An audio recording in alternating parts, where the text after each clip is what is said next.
Trump's major address to the union, more anti-Semitic nonsense on the Columbia campus, Houston Livestock Show and Rodeo.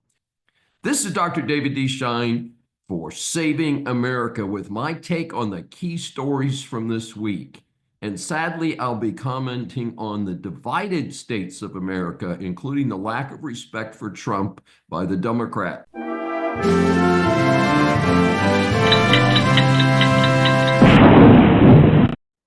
Trump's first big state of the nation. What a change from Demented Joe. A couple of observations to start. The human trash known as Representative Al Green was thrown out of the Trump speech due to his deliberate and disrespectful shouts. Of course, he is a Dem. Unfortunately, does represent part of the greater Houston area. Hopefully, future redistricting and the Trump impact in this red state will dump this loser. Republicans showed a great deal more respect to Demented Joe over the prior 4 years. A sidelight mentioned by many commentators involved a kind act by Trump staff as DJ Daniel, a 13-year-old recovering from brain cancer, was made an honorary Secret Service agent. Reports are that not a single Dem applauded this act. We cannot heal this country if the Dems cannot even applaud this kind act for a brave young man. I am well established as not a Trumpster. His speech was over an hour and a half. Nobody needs to speak that long at any one time, including me, for example. A consulting firm client of mine once said, "The mind cannot absorb what the butt cannot endure." Due to past promises, he has issues already. He promised to end Ukraine in a couple days. How's that going, Mr. President? He also promised to immediately end the inflation we all endured during the Biden administration. Costs for consumers have actually gone up in the last 6 weeks. He told Hamas if all hostages were not returned a couple weeks ago, there would be hell to pay. Hey, I'm still waiting. Please, whatever happened to the famous under-promise and over-deliver? Now, at the same time, he is honestly trying to deliver on his long list of campaign promises. There is no question that he's done more in 6 weeks than Biden-Harris did in 4 years. Much of it good. His uplifting theme was America is back, and speaking as someone who teaches leadership, a key to a successful organization is certainly a positive message. Demented Joe and his Dem buddies failed to do so, and they are still failing to have a positive message. Criticizing Trump alone is not going to bail them out.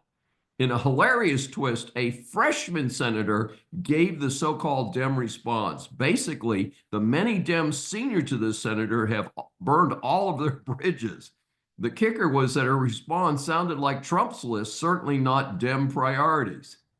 Of course, Doge and Elon Musk were prominently featured. Some of the latest examples of the terrible waste of tax dollars included $8 million for making mice transgender. The Department of Health and Human Services spent $22 billion to provide free housing and cars for illegal aliens. $47 million for diversity, equity, and inclusion scholarships in Burma. $40 million to improve social and economic inclusion of sedentary migrants, whatever the heck that is. Trump did indicate a breakthrough with Ukraine, which I'll discuss separately. Trump has achieved a major reduction in illegal immigration over the southern border, more than a 90% reduction in just a few weeks. So that's a big win. He also declared some of the gangs that have walked into the USA as terrorist organizations, making it easier for them to be captured and deported. It is still troubling that there are so-called sanctuary cities and states. This is the focus of a congressional investigation at this time. The immigration control people are also looking into this. I would label them anti-American policies, not sanctuary cities, which sounds very benevolent, but it's not. Thousands died or have been forced into trafficking or slavery due to the prior immigration mess. And millions and millions and millions of dollars of taxpayer money have been spent on these illegals instead of on American citizens or on reducing our unreal tax burden.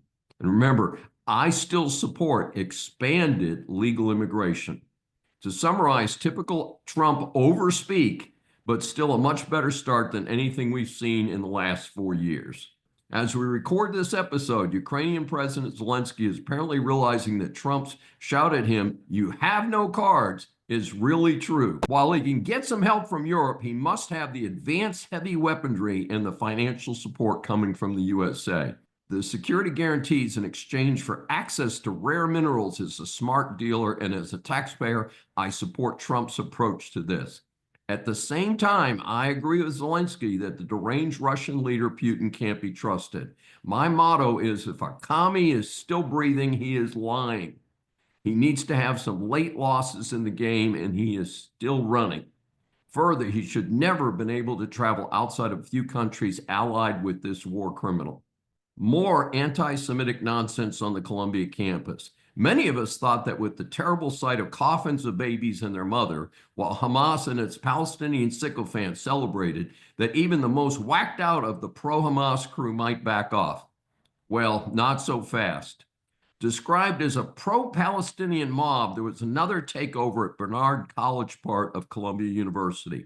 Note that 2 employees were injured, one of the 2 required hospitalization. It is time for these university administrators to grow a pair and authorize the use of tear gas and other crowd control methods, along with criminal prosecution. While the wealthy Ivies may be able to absorb the loss, speaking as a taxpayer, I want all funding terminated for colleges that tolerate in any way such foolishness. First, this is not pro-Palestinian, this is anti-Semitic. Second, they are helping the cowardly Hamas, slaughtering innocent adults and children while they hide behind civilians. Third, time for the slopstream media to join the majority of Americans who support civilization and Israel, our shining light in the entire Middle East. We need to start calling out this insanity. A solar company which received $3 billion from the Biden loans warns it might go bankrupt. According to a report by the Washington Free Beacon, Sonova Energy received the largest federal loan to a solar company in history. My question, why is any government money loaned or given to any company that is not directly connected with advancing the military interests of the USA? Note that I favor solar and alternative energy sources, but it has to be done based on the markets, not the insane decisions of an out-of-control Dem whack jobs. Where was the GOP when this nonsense happened? Where was the slopstream media? This is reminiscent of Solyndra, a solar company that ended up going bankrupt after getting over $500 million in our tax dollars from the Obama losers. SCOTUS blocks Trump from holding off certain U.S. aid payments. It was a tight 5-4 decision, but I do support this limited ruling. To be clear, the $2 billion is a boatload of money, but this is for payments for services and goods that have already been delivered. We can debate for the future if America will make such commitments going forward. Note that I, along with most Americans, support medical aid, clean water, and food for distressed communities around the globe. But let's be realistic. America is broke, and it's time for others to step in and provide that aid. I also strongly suspect that due to poor administrative practices, much of the so-called humanitarian aid is going to warlords and corporate friends of the Dems and not to the people who really need the aid. Trump has been riding a wave of good business news. It is estimated that on the table are promises to invest over $1 trillion in the USA in the near term. On top of Apple with $500 billion, there are a couple of recent announcements, including Honda indicating that its new Civic will be built in the USA instead of Mexico. Taiwan Semiconductor has announced plans to invest $100 billion in USA to manufacture chips here instead of overseas. This company is the world's largest manufacturer of computer chips. Bear in mind that what made the COVID mess worse was the USA's overdependence on overseas manufacturing. So this is not only good for American workers, but it helps make the USA more secure in the event of future supply disruptions. Note that with the tariff wars with just about the rest of the world, it's never been a better time to manufacture in the USA. Trump announced those threatened tariffs from Mexico, Canada, and China would go into effect, but there's an indication of another delay. The tariff wars, as I call them, are in full swing. When Trump announced the actual start of the tariffs from Mexico, Canada, and China, the stock market took a big downturn as retaliatory tariffs are being threatened. The new Secretary of Commerce, Howard Lutnick, is in the spotlight as he suggests certain items may be excluded from those threatened tariffs. I also think applying the same tariff to Canada and Mexico is a mistake. I do think the countries are planning to work it out with the Trump administration. I also strongly agree with Trump's reciprocal tariff announcement. This is especially aimed at the European Union, which has taken advantage of the USA for years. The starting point was America's generosity in helping to rebuild Europe after World War II. That was called the Marshall Plan. Well, the need for such breaks passed long ago. Instead of playing fair, Europe and India have charged big tariffs while the USA has been far more generous. Ending America being a sucker in these deals is really a good idea. Related to this, Trump just warned Japan and China against devaluing their currencies. One way for a country to gain an advantage in international transactions is to devalue their currency.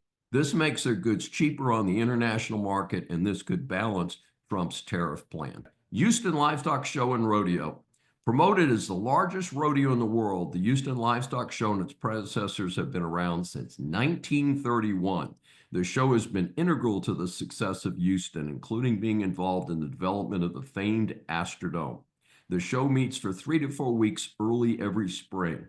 The kickoff is a World Championship barbecue cook-off, which I've attended in the past. The rodeo itself features a series of evening or weekend concert events with famous musical acts doing one set after about an hour of traditional rodeo activities. The admission fees and sponsorships are used to cover the overhead, and then the rest is dedicated to scholarships for the youth who raise and display their animals. During the daytime, visitors can tour the huge area with many stables full of horses, cows, pigs, and other animals, as well as tons of booths selling quite a variety of wares. There's a typical carnival operation in the outdoors, of course. I've been a life member of the Livestock Show for over 30 years. Unfortunately, like a lot of things, the cost of the shows, admissions, parking, and the carnival rides has increased a lot. A funny note was that the news today is a cow somehow escaped from the livestock grounds and was reportedly taking a tour of that section of the city. Hopefully the cow gets back safely. This is Dr. David D. Schein. Thanks for joining me for this special edition of Saving America. Be sure to subscribe on your favorite site. Remember, we always welcome comments from our growing audience. You can contact us at ClaremontManagementGroup.com.